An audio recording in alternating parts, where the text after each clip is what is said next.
Always happy to talk to my next guest here on Sports Card Nation.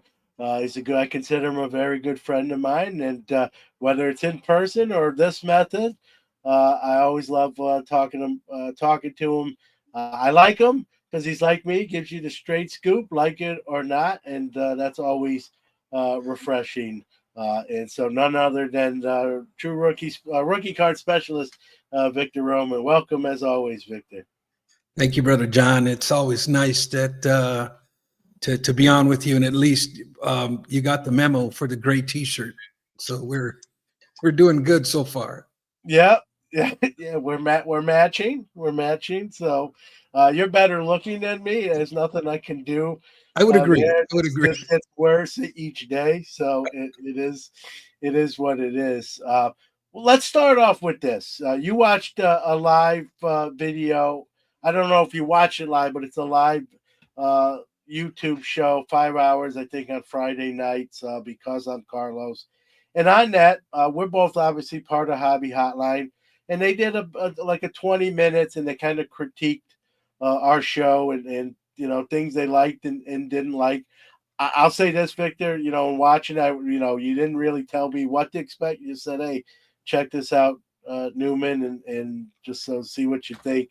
And whenever that happens, you always expect the worst. You don't know what to expect. Like, oh, am I going to get grilled, or thrown under the bus? I thought they were very fair. I mean, they pointed some things out. We get less call-ins. Let's call a spade a spade. They kind of mentioned, we generally are around an hour. We have some episodes that may go an hour and 15 minutes. But they kind of advocated maybe for a longer show.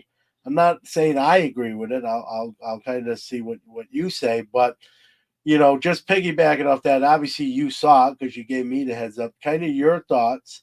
And again, you know me, we're very good friends. You're not going to hurt my feelings. And we even talked about this off the air, but for on the air purposes, you're not going to hurt my feelings either way. So, kind of your thoughts on Yeah, seeing some of the critique during that live show. yeah, John. I like to listen to because I'm Carlos. He's actually I consider him a good friend in the hobby. I've been listening to his show for years now. And it's more like on a Friday night. It's more like a live hangout, and they'll bring up certain topics and they'll chew on them a little bit, and they'll veer off and talk about something else, and then they come back to the topic, and it's kind of a real chill show like that. Well, 2 hours into the show, they start. Somebody brings up Hobby Hotline, and they start talking about some critiques about Hobby Hotline, and a lot of it was just funny Friday night banter. But Carlos is typically known for shooting straight to, and when he talks in a serious tone, you can tell. And he started to give some good critique, being that he has he does a weekly show live for 5 hours an evening, and that's only one of the shows he does. And he's been doing these live shows for years. So to me, he's got some credibility as far as giving me some advice on a live show. So I was really all ears as he was explaining kind of what he thought would be some good things to do different for Hobby Hotline. Overall, they thought we had a pretty awesome setup because we have so many experienced voices. We're so diverse in so many different areas. And overall, we have a really good thing, but he just felt like some things can be better. Yeah, no doubt. They weren't harsh. I mean, they didn't mince words, but I wouldn't call it harsh. There was some complimentary stuff. At one point, and we talked about this. They said, well, if it was a podcast, and it is because it does get released in audio form after the live airs. We talked. Let's keep it real. We talked even before we recorded tonight about this maybe an option is to not make it a live show, make it a pre-recorded and release it in the same time spot, right? And maybe get rid of some of the bad stuff that you get when you do anything live. Um, But sometimes that's a double-sided coin, right? People do enjoy the show live that don't cause any trouble, that are, you know, hobby law abiding citizens, if you will. They're going to lose the liveness of the show. And that's something we have, to discuss as a group, besides me and you. And it might actually come to be, right? It might, if enough, if all of us kind of, that's the consensus, then, it's something we'll have to look at. And when talking to you before we're I feel the same way. You say, "Hey, John, how do we get back?" Right? I want to know good and bad feedback with my stuff. Hmm. Yeah, doesn't matter whatever I'm involved with. That's how we get better. I wave that same pennant and that same flag, no doubt. Much even I told you, even with this show, some of the things I do have come from feedback, good and bad. Some of Yeah. the things I've continued to do is because people say I love it. Some of the things I did and you don't see any longer come from people who say that sucked, or hey, think about doing it this way rather than the way you're doing it. So long as it's done, I guess where I'm going with this, long as it's done in a tactful sort of way. It's very easy for someone to say, Newman, you suck, right? Hmm. And Right. even if it's true, like that's just low hanging fruit. Like, why? Why do I suck and how do I not suck anymore? Right. Right? If that's the Right. case. So if some, and they were very tactful. That's where I'm Hmm. going with this. Right. Is I took it all three of the people on the screen, Bobby Burrell, Eric, I think's his name, Hmm. and Carlos. No one was out of line, and in some cases very competent. I know towards the end, Bobby even said something very nice with about me. So I Hmm. didn't take anything personal. I get it, and they did make some points, and it's something we're gonna have to discuss Yeah. as a group. I mean, I don't know if anything else you kind of I don't know how long we want to go about it, but I Right. wanted to talk about it with you because you've been with the program a long time. I consider you really one of the OGs or pretty close to it. So I obviously care. I care about what everyone says that's involved with the show, and even if you're not involved with the show, I care about your feedback as these gentlemen are. Um, anytime you do anything, and I think this show, Hobby Hotline, I'm talking about, is on its fifth year. It's tough. It's tough to do, and it's tough to be married 25 years like I've been, Yeah. and 5 years of content creation. That's a long time. Look at how many shows are on the side of the road and have stopped, and it's tough, and so yeah, I'm open to my door. You know this. I've said this to you. My Yeah. door's always open. Yeah, and I think the other complexity, you would think that because we have so many people on the roster that it wouldn't be a problem filling spots, but filling a live spot on a Saturday morning, early afternoon, especially in the summer, Yeah, it's extremely difficult. I don't care how many people you got in the roster, everybody's got something going on Friday morning or Saturday morning. yeah, But in that is the complexity of paying attention to the chat, covering today's topics all within an hour time slot or hour and 15. I know you don't care about going over, but uh, a lot of I us have like, no life. I'll stay on there. right. 18. A Let's lot of do a us like 24 to, hour life. we like to stick to that 1 hour time slot, and it's difficult, it's challenging. So I think we need to talk about it as a group No collectively doubt. and come up with some better solutions maybe.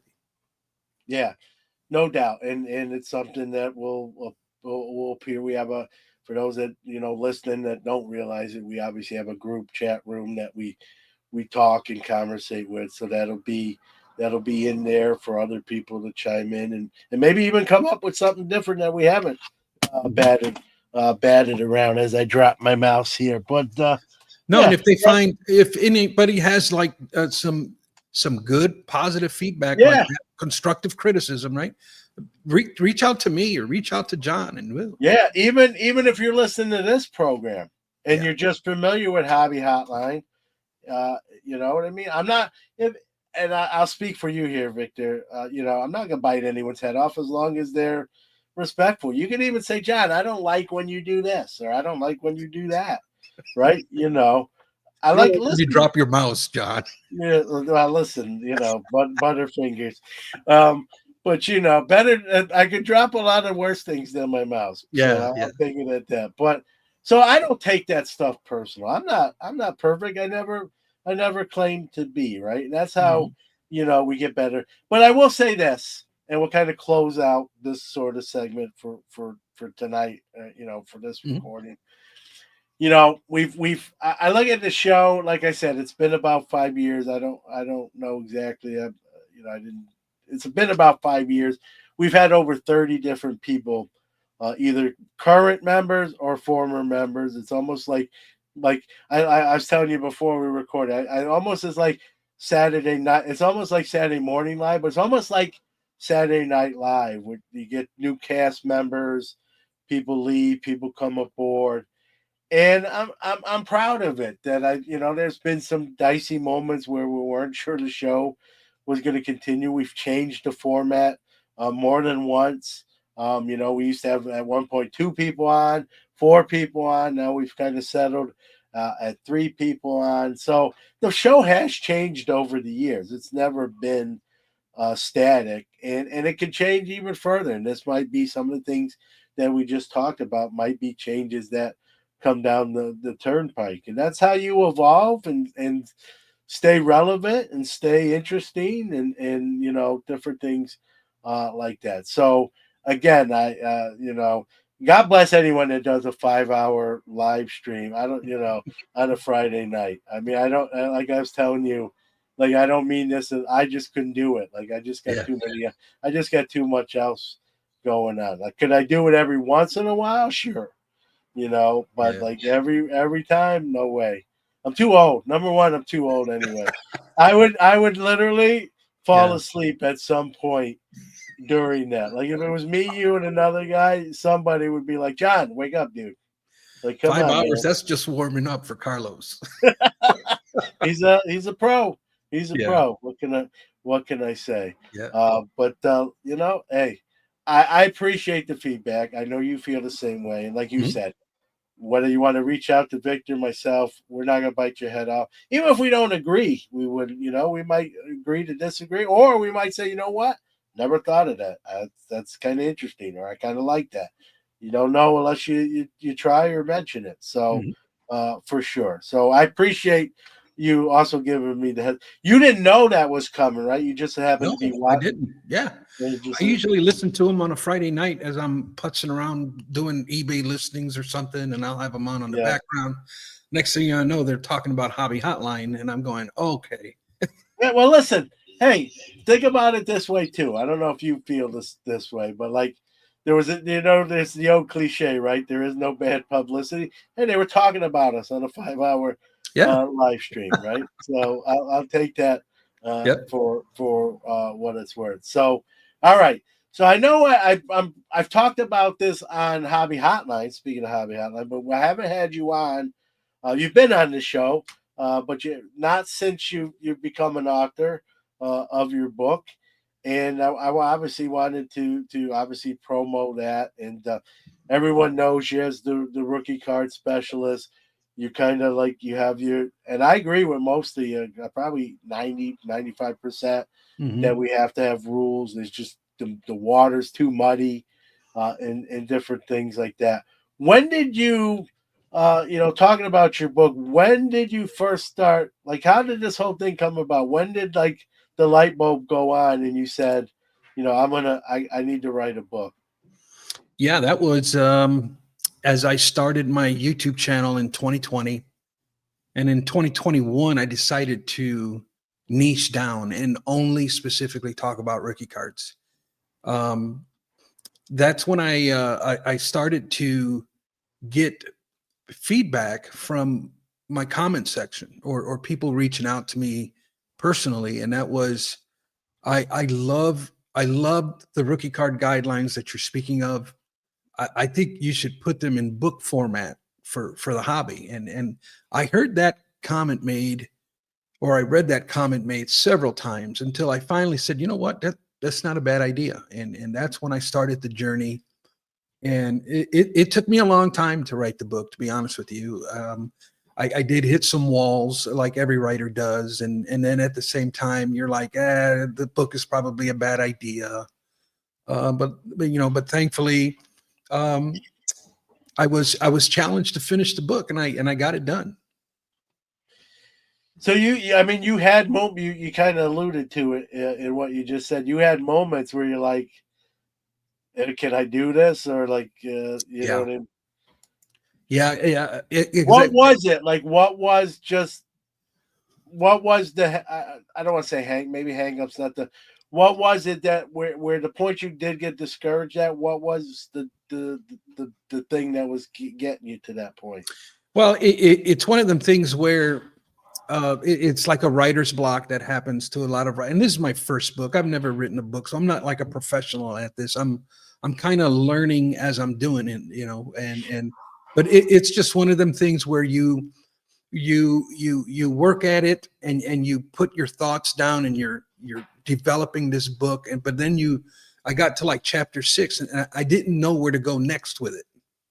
So what I'm doing, I'm waiting for some new research, or I'm waiting for some inspiration to kind of write chapter 7. And so it comes like, um it took some while to get there. And then within that waiting period, you just kind of like disregard it and you move on to something else. And then it's like, oh, wait a minute, I need to finish this book, and so that was kind of my hiccup. I didn't know how to transition to the next chapter in order to bring it to a close. But needless to say, inspiration and creativity soon hit. And then I was faced with the challenge of making the book too long. So it was one of them things where you got to know your audience. You got to like, hey, I set out at the very beginning that I wanted to write a simple book. I didn't want to make it too complicated. I very easily could have expounded on certain chapters and really gone deep into the woods and try to sound, you know, um, more fluff than what the book really needs. So I wanted to keep the book short, and so that's what I did. That's what I set out to do. I wanted to make it easy to read, because let's face it, the majority of the readers are going to be men, and I don't know a lot of men, at least in my sphere of influence, that like to read 300-page books. If in my sphere, if I can get a guy to read 50 pages, we're doing good. Yeah. That was the goal since the beginning. Make it impactful, make it short, and move on.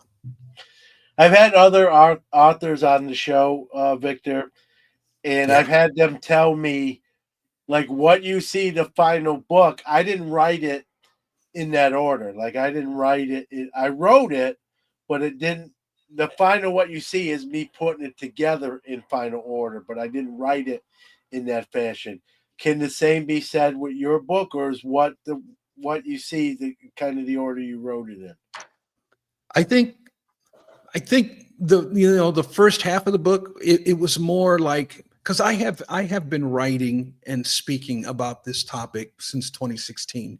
So it's like my rookie card system per se that I've created. It's something that I was just putting it all in book form, in organized form. So that half of it was pretty quick. But the second half, I would say, yeah, I was kind of like, I'm writing a chapter, but it's really chapter 8, and I haven't really done chapter 7 yet. So yeah, in that aspect, I would say I was bouncing around a little bit on the Yeah, order of and I events. don't mean that in a negative. I think sometimes that's the best work, is when there's a thought, like you talk about writer's block, right? Yeah, But yeah, then when you break that block and you have something, it may not be the next chapter. You may be a couple chapters ahead, but that idea pops in, that light bulb goes on, and you want to get that down, that yeah. thought, and so nothing wrong with that. And that's what some of the other. That's why I asked you, because some of the other authors I've had on have specifically said that, like, I hit a wall and I didn't write the next chapter. I wrote the third chapter after the chapter I got stuck on. And Yeah, then the other two kind of filled in, themselves after that. So yeah. I think there's something to be said about that. Not just the book, but when we talk about rookie cards and the rules, it's a hot button topic, right? It is. People take it personal. People get very vitriol about it. How much of that did you get, whether it's from the book or just people watching you on YouTube or on another show? How much are most people pretty reasonable, or do you get some people who are just kind of vicious Yeah, and rude? I would say, in the beginning when I was making my YouTube videos, the first couple of years, I was getting a lot of pushback because I'm stepping on people's toes. I guess they felt that I was doing, but it's one of them things where I've gotten so good at the debate that it's kind of hard to argue against me because I got an answer for everything. But Yeah. a lot of that is going to be because of the research and I know the topic so well in and out. And so I think people have noticed that and they respect my position. At least they don't always agree with me, but they respect the work that I'm putting into it. And I don't get a lot of pushback today. Thankfully, I'm getting a little bit more. I don't know what the word to use for it, but I'm getting a little bit more respect, I guess you can say, on the topic than I was the first couple. But the first couple of years were tough. And as we both know, Victor, right? Some people will just argue for the sake of arguing too. There's that. Yeah, yeah, and listen, I've come to the conclusion myself. It's not for everybody. It really isn't, but it is for some of us, and for some of us who have been kind of asking questions as to what's going on here. Well, my work is going to give you a good resource to explain to you kind of how things have unfolded and why we're in the position that we're in now. Yeah, I've heard you explain it like this, and I think it's the perfect. The waters have been muddied. It's very confusing. I'm old school. Maybe it's because I'm old, and that's the main reason. But I'm old school, right? The cards behind me. One of the things I PC are Hall of Fame graded rookie cards of all sports. Let's go.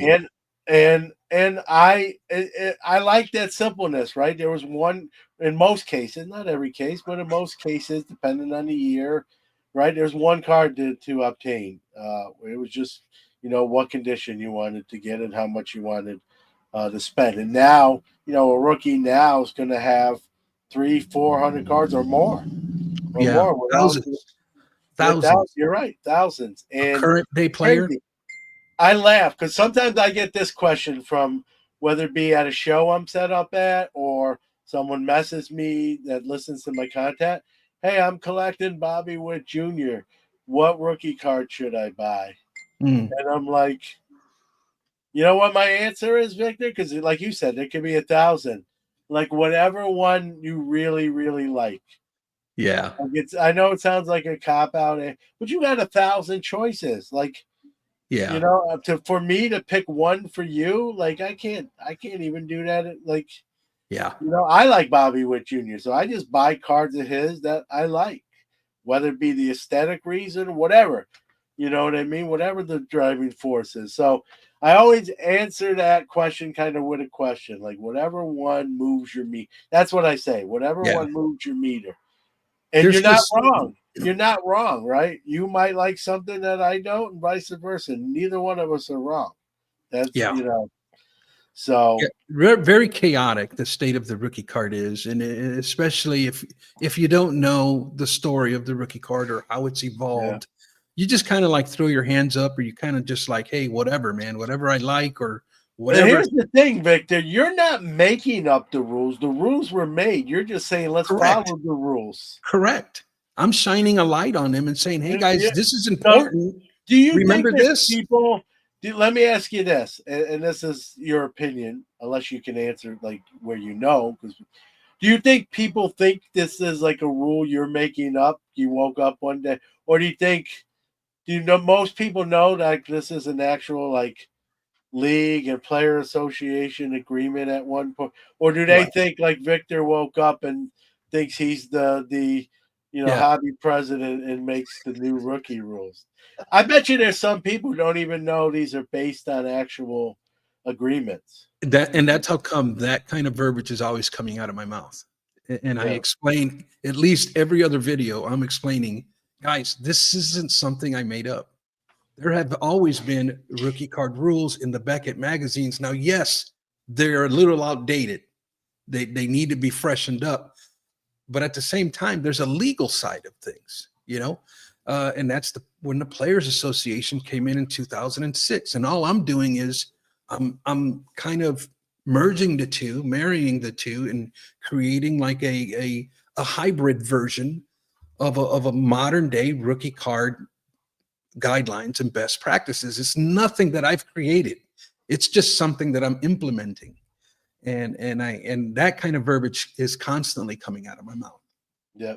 Have you ever had someone just really just like Oh man, I've cross the gotten line into and just be rude? Like it's one thing to have a different opinion, but like just like really cross the line and like oh you're an yeah, idiot or you're oh stupid. multiple times, John, multiple times. I'm you're dealing with mindsets that we've had and uh ideologies that we've had, and they've been false, and when I Yeah, come in and I'm messing with people's money and they don't like my message, but I try to reason with them, and I try to make my case and smooth over those hard hearts, because there always has been rookie card debate, and it's a lot of it is because we have our own agendas, and so that's where I'm exposing that, and so that's where you get pushback.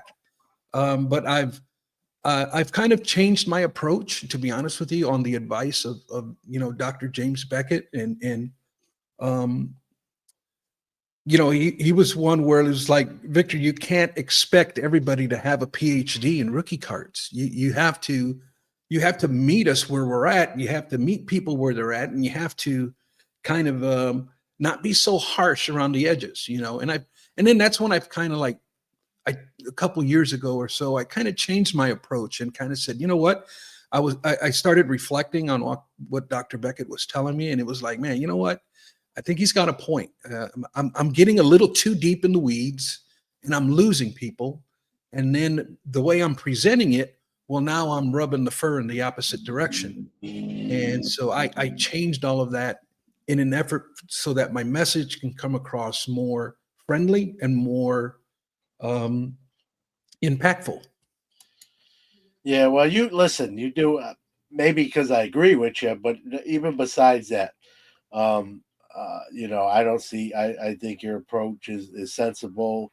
A lot of it's to me is common sense. Maybe it's because of the year I started in the hobby and the way things were. But again, like we talked about, these rules exist. You're not making them up. I'm not making them up. They Yeah. exist, and that sort of thing. I seen today, John, to be honest with you, from a reputable source. I'm not even going to name names, but they wrote it was an article, and they were saying the headline was what's that rookie Jake Gaglione? Is that his name? Jack Jack, Aglio. Jack Gaglione's debut spikes his rookie card prices.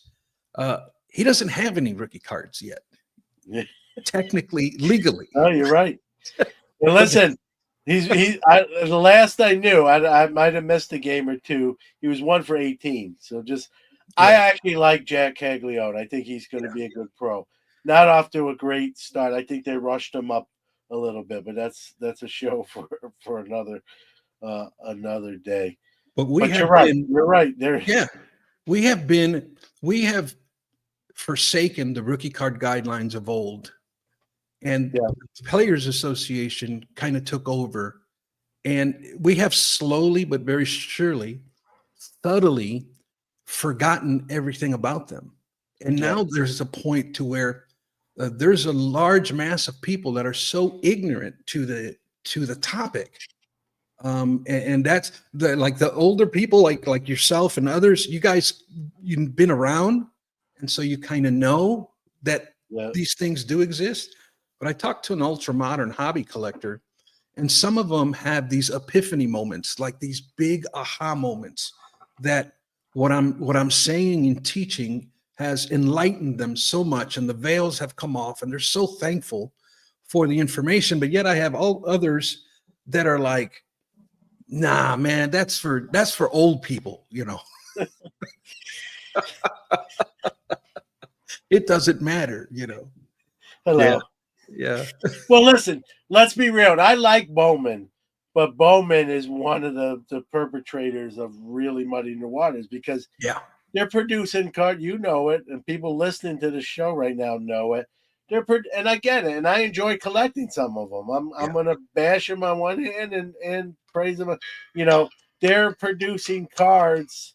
You know, 5 years before the player is going to make their step on a major league field for the first time, and so and the hype is built, right? We know we got all these scouting services now where we hear about players so much earlier than traditionally years ago, and so the radars are up a lot sooner. And before a guy even makes the big leagues and makes his pro debut, there's 500 cards already made of him. Hmm.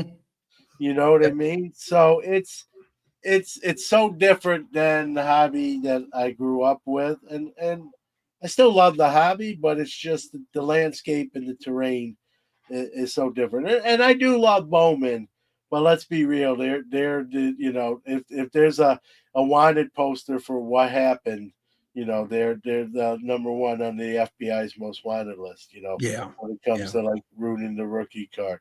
Listen, and listen, their name of their tagline, right, is home of the rookie.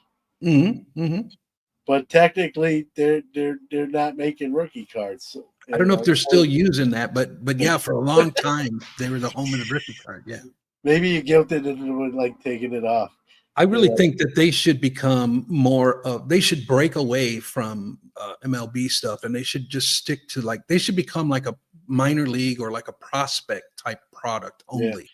Almost And like the product, like Tops does a minor league debut or the debut releases, almost like along those lines. You know what I yeah, mean? But yeah. so I get it, and I like Bowman, but we got to keep it real, right? Yeah, that's what the issue. Now that you got a book under your belt, is there going to be, are you thinking about a part two? Are you thinking about maybe a different book even or different topic?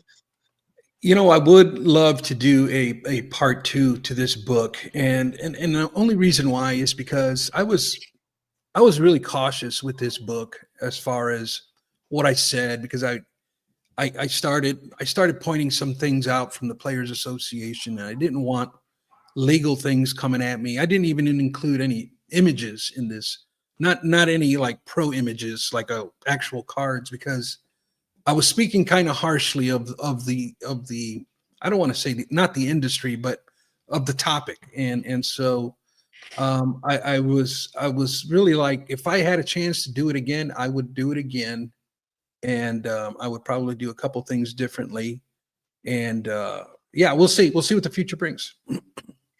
Yeah, I hope you do, and it'll be interesting to say the least. And that's the landscape is changing Sure. from one day to the next, so Yep. another book can be warranted. And again, Yeah. like you said, I think I don't want to speak for you, but a second one might be easier now that you did it one. You know what I mean? Yeah. It's like anything. You do it enough, you get better at it or more comfortable in the very least. And Yep. so, I've you got the green light from me. So All right. uh, let's talk about kind of what you collect. I know, from talking to you, you're doing a Clemente run. Hmm. I'll put you on the spot. Like, how close or to completion are you there or not? Yeah. I still need 5 cards for that Clemente run. A lot of my collecting has taken taken a back seat, more specifically because of the projects that I have, and that is with the projects that I had with the book, and then projects that I had here in my house, and then projects that I have to um, the need to sell sports cards. So it's one of them things where I guess the question is, what is not what do you collect, but what are you currently collecting? Yeah. Because collections are always evolving for me, Yeah. anyways. Yeah. But I've purged a lot of my collecting a lot of my cards that were in slabs, anyways. And so I'm currently purging some of those, selling them off on my eBay, and then I also have a collection of I'm a big PSA set registry guy. Yeah. So like the all of the like the post-war rookie Hall of Fame, that's a big one that I'm really into. My favorite era of the 1980s. There's a set registry called the top 100 cards of the 1980s. It's another registry that I love, and there's a lot of I like rookie card runs for the set registry. I love those, so I have a ton of those. Like you name it. I have, like Shaquille O'Neal, Kobe Bryant, Tim Duncan, like Those all guys of are their all rookie cards. terrible. Yeah. What's that? They said those guys are all terrible. Or as Charles Barkley would say, they're terrible. I'm kidding. I'm kidding. That was pretty good. I had to find a reason to do a terrible Charles Barkley impression. So there it was.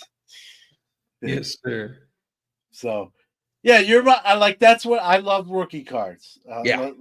Same. I love. I'm for more bad jokes, right? I love rookie cards, and I cannot lie. So, yeah, you want to hear something crazy? I'm not going to lie. This is the first year I've been to the PSA registry party as guest. It's the first year I got my own invite personally. So I must have got enough cards on there finally There you to go. move up to, so I don't have to weasel my way in this year. We'll So go. We'll sit. I got Logan going. I'm going.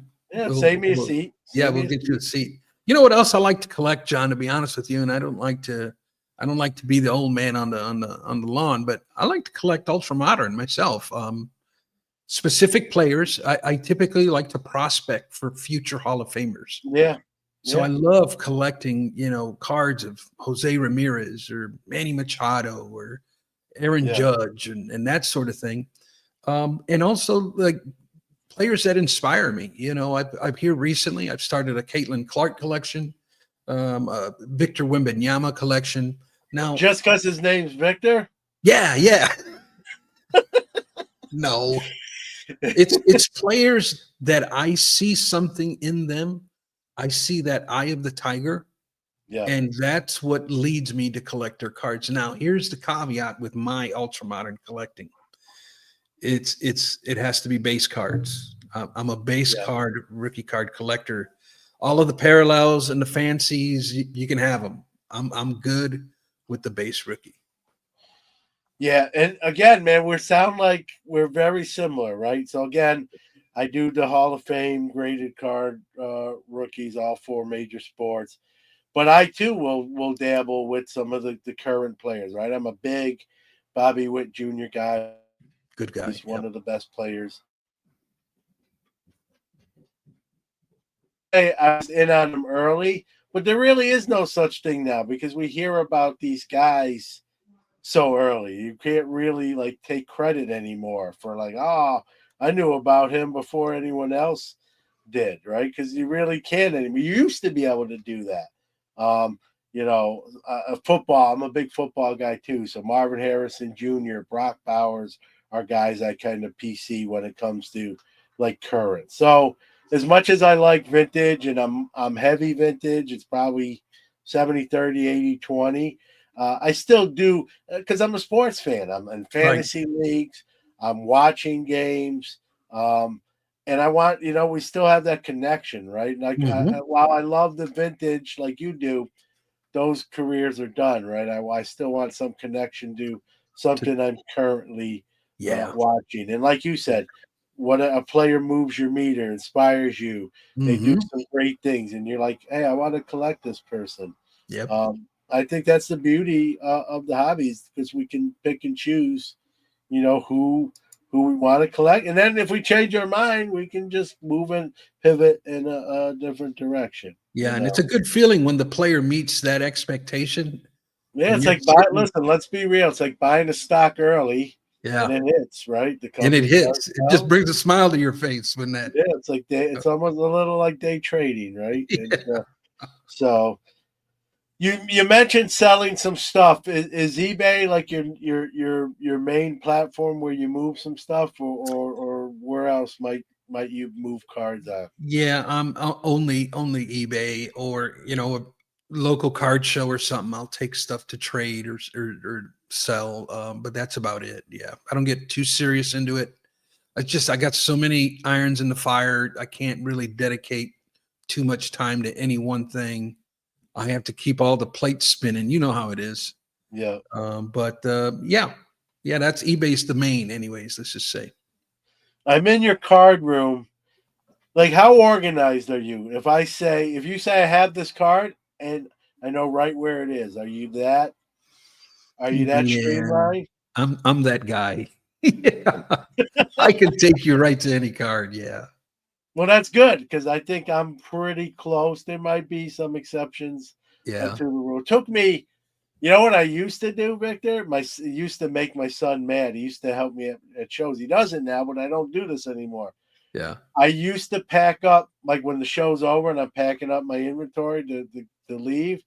I would pack up my cards in alphabetical order, Mm. literally in Wow. A, B, C, D. And my son's like, Dad, just throw them in the box. Let's get out of here. Like, he wants to rob the bank in like 2 minutes and and I'm like, no, this is good. And one of the reasons I did that, I don't do it any longer, but one of the reasons when I was doing that was just so it was easier to find a card. Let's say I sold it online and not at the show. I didn't have to look through 4 boxes. I knew exactly where it was. So I don't do that now, but I still do it in a way where I can find something should I need to if a sale is made outside the show and whatnot. But man, it used to be like the show's over. Even the promoters are like, dude, I want to go home, get out of here. Who I've known for 20 years. Like they're like waiting for me because they can't lock the door. And so now I'm not the last guy. I used to be the last guy out. Now I've given up my belt and I'm not the last guy out. And I've changed some other things. How I use a rolling toolbox wherever. So a lot of my stuff I've streamlined. So it's it used to be like I used to have to make 4 trips into the show. Now it's two trips and everything's in. And so you know, you learn. I've learned in my own little tricks. And the other thing, the older I get, this it's a grind, and the less trips I make, the less wear and tear on me, and it just pays off in the long run. But the sad part is, even though I tell my son Victor, like, hey, I don't do it the old way anymore, he won't help me anymore. He's just so burnt. He's so flustered from what he's like. No, you're on your own. So. He's retired. Yeah, he will help me. He still lives at home, so when I come home with stuff, he'll be on the back deck as I hand stuff up, and he'll help bring it upstairs and that sort of thing. So he'll do that much, but he isn't coming to the show to help me there. But it's you live and learn and that sort of thing. So listen, I think it's happened to all of us at one point or another, right? I'm sure you've done content or if you talked about it. I know I've done shows about it, right? Whether it's content creation or even just collecting or just being a hobbyist, right? That burnout, you hit a wall, Mhm. or you're like, you know what? I don't even want to look at cards for a couple of days. I don't want to do content creation for a week. Whatever that break you need. Is that something that comes up with you and kind of speak to your if it does, Yeah. how you deal with it and how often it may or may not happen. Yeah. I've learned this the hard way. I think, unfortunately, as many of us have to, but I've had episodes of burnout. Um, Early in my 40s, I was a manager at my job, and I was in charge of 80 people and about $250 million worth of equipment I was in charge of. And I had my plate full, man. And I was coming home. I had 5 kids, married, raising 5 kids. And then I had other extracurricular activities that I was doing. And I found myself burned out. And when I came back to the hobby, I had learned some lessons that I wanted to do with my content creation. And that was only committing to one piece of content a week. And I've I've gone away from that, and I was doing 2 or 3 videos a week, and I found myself quickly feeling that burnout, that the tingling of my spidey senses per se, telling me that I'm overdoing it. And so I learned to listen to those little warning signs sooner rather than later, and I found a real healthy groove when I'm doing videos once a week. And I know that doesn't help my cause. It probably hurts my cause. But uh, I have a lot more to live for than just making content. Yes. I don't want to be a slave to the algorithm per se. I'm a husband first, and I'm a son second, and I'm a friend third, and I have responsibilities at work, and all of those things come before cards and before content creation. And but I can't say that again, I've come to this place the hard way. Yeah. And Yeah. it's always a balance. We all have, but you got your priorities in the right order, Victor. I Mhm. told you before we recorded, I sat down and I said, I thought to myself, what percentage of the week, what percentage of my life am I spending in hobby related stuff? And that's not just content, but even cards, shows, getting ready for the shows, going on eBay and doing searches and buying stuff, selling stuff. And I recently did it, and again, it's a guesstimation. It's not an exact science. I'm not like It's not like I have a chess clock and I'm hitting it when I'm doing hobby stuff. It's just a rough guesstimate estimate, and it's eight. I told this to someone that is also in the hobby who knows me very well, and I said, "How much?" I asked them, "I said, how much time do you think of my life I spend in the hobby?" And their guess was 30%. And I'm Mm, like, "You're actually not really that close." And they're like, "What is it, Newman?" And I'm like, 8%. And I actually didn't like, no way. No way. Were you doing 2 shows a month yeah, and the content you create? And I said, no, I sat down. Again, it's not an exact science. It right, could be 9%, it could be 7%, maybe right. 10%, but it's pretty close to that area. And they were shocked that it was only 8%. And I like it there. And it wasn't, I told you this before it wasn't always 8%. There was probably a time maybe that number was 30%, Hmm. like my friend guessed. And that was, for me, that wasn't healthy. Actually, it was unhealthy. I had, like you, I'm in teaching now as a teaching assistant, but the job I had before I got into teaching, uh, 4 years ago, I was a orientation facilitator for a trucking company, and my days were 6 a.m. start to 6 p.m. I come home, wash up, eat dinner, and I was doing the show. This podcast existed then, and I just became a zombie. And I talked about it on this podcast, Victor. Between the episodes of like 40 and 60 of this show, I was getting consumed by everything to the point like I came down. I'm upstairs and this is the studio office. I came down one day and my wife said to me, "Hi, my name is Sharon. Mm, What's your name?" Like half joking, but obviously trying to, the point being set. And I'm hmm. like, she goes, you like the last 2 months, like I've barely seen you. You're upstairs, you come home from work, you eat dinner, and then I don't see you till it's bedtime.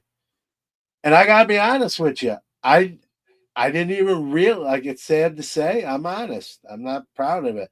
I didn't realize it until it's like intervention, right? Hmm. Sometimes someone else has to tell you, like, "Hey, dude, something's going on." Like you don't even when you're in it, you're caught up in it. You don't even realize it till someone like hits you with something like that.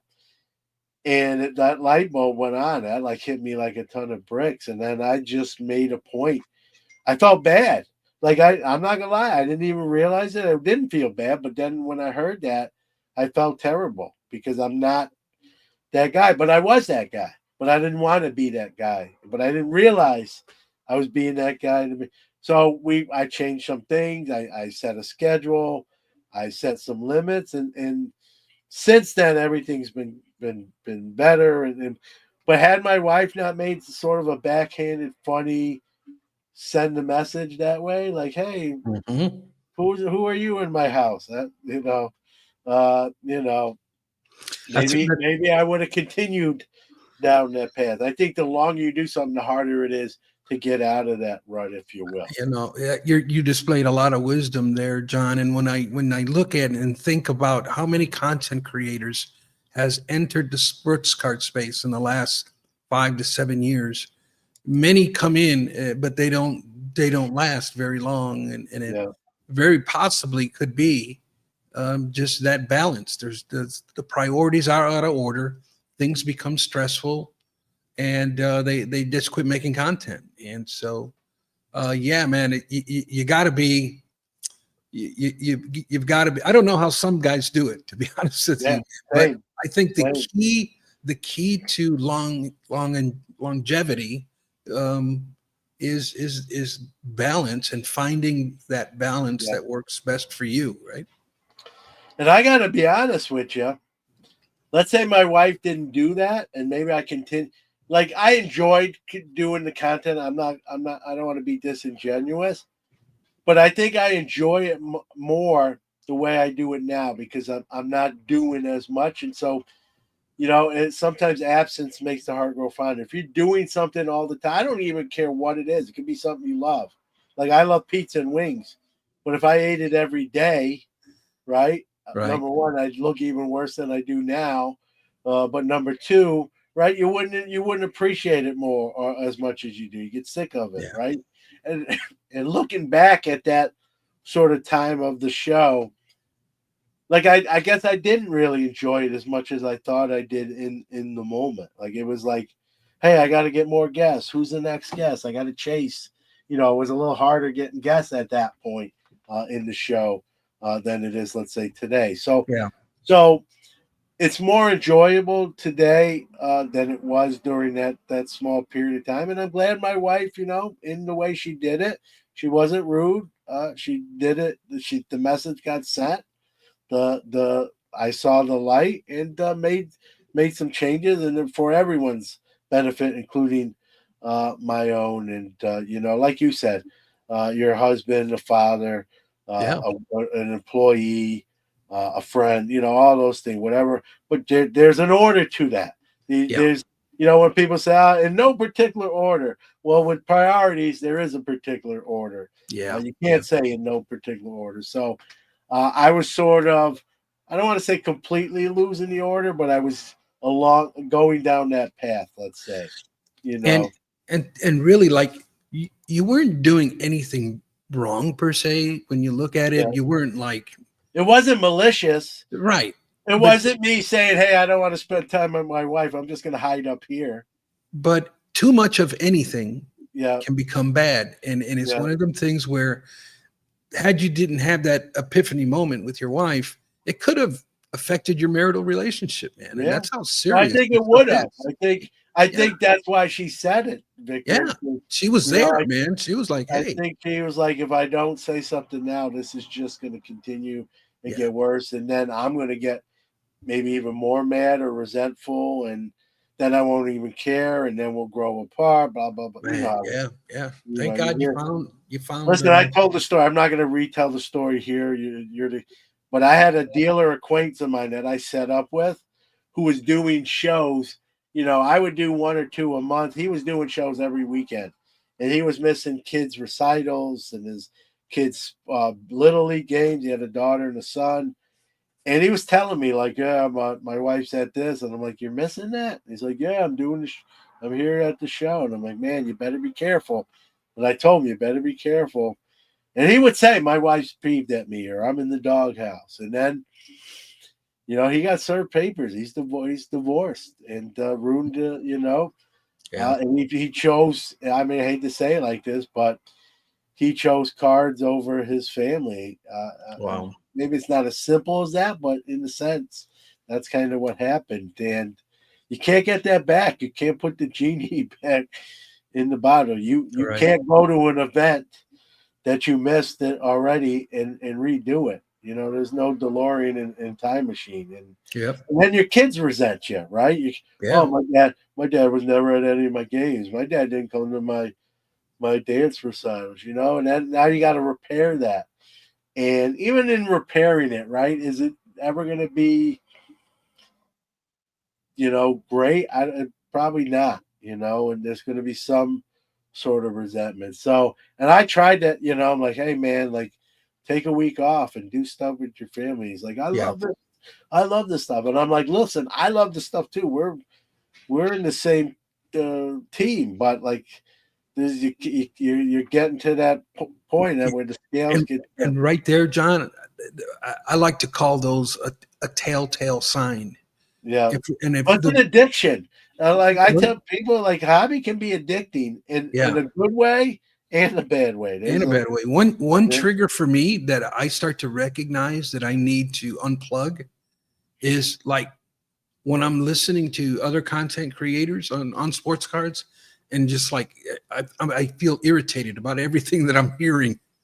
yeah, You know how sometimes we can get a topic and regurgitate it, and everybody yeah, starts talking about it. And it has undertones of negativity, and yeah, it's just you're consuming too much of it, and it just starts getting under my skin. And that's a telltale sign for me that I need to back off and yeah. just at least for a day or two and back off. I need a break. Yeah, and you do this long enough, like you just said, Victor. You know when those times are, and Yeah, when those times come, you got to just do that. You got to hit right. pause. You got That's to the hit key. pause. You got to hit eject and eject out of the plane. Pull your parachute and take off on another day on the plane again. Yep. Yep. Nothing wrong with that. Better to do that than to hang in there too long and crash and burn. So, Yep. no doubt. Well, we'll kind of close with this as we wind down. I will close on a positive note rather than burnout. We're approaching the national here. It's in your backyard of Chicago. It's going to be there not only this year, but the next 2 years for sure. I'm sure if you had your druthers, and I don't blame you, I'm not. I'd want it if I was that close. I'd want it there every year. For you, obviously, we all know what the national is. We all get together. We have dinners. Might be events outside the show. We talked about the PSA registry party as one of those. There's others. We circle the calendar on the week every week. It's pretty much the same week every year. But even more, is it something where you say like, I really need to try to be there every year, or not necessarily for you? I would say about 2017 or 2018, it's like I made the decision that I want to be there every year. And I have my first one was like 1998. And then I had some scattered in there, but ever since 2017, I've been like, I got to go every year. And I'm 50 minutes away from the convention center in good traffic. So I've had the privilege of having a majority of the nationals right here in my own backyard. But I do know I've traveled also, and I do plan on traveling to Detroit or Atlanta. I'm hoping Detroit, but Why? but Is it closer? it is, and I know you want Atlanta. You know what? I haven't really sat down and figured it out which one's closer. I think it might be very similar. I haven't even thought that far. Excuse me. I'm gonna have to fly probably to either or. So I'm not. I'm one. Listen, I'm in Syracuse, so it's never coming here. New York City doesn't seem to be doable. Although we see the Fanatics Fest there, which is a different type of event. That would be my first choice because it's my hometown. I do have some family still there. I'm not expecting that. It ain't coming to Syracuse, so we can cross that one off the list.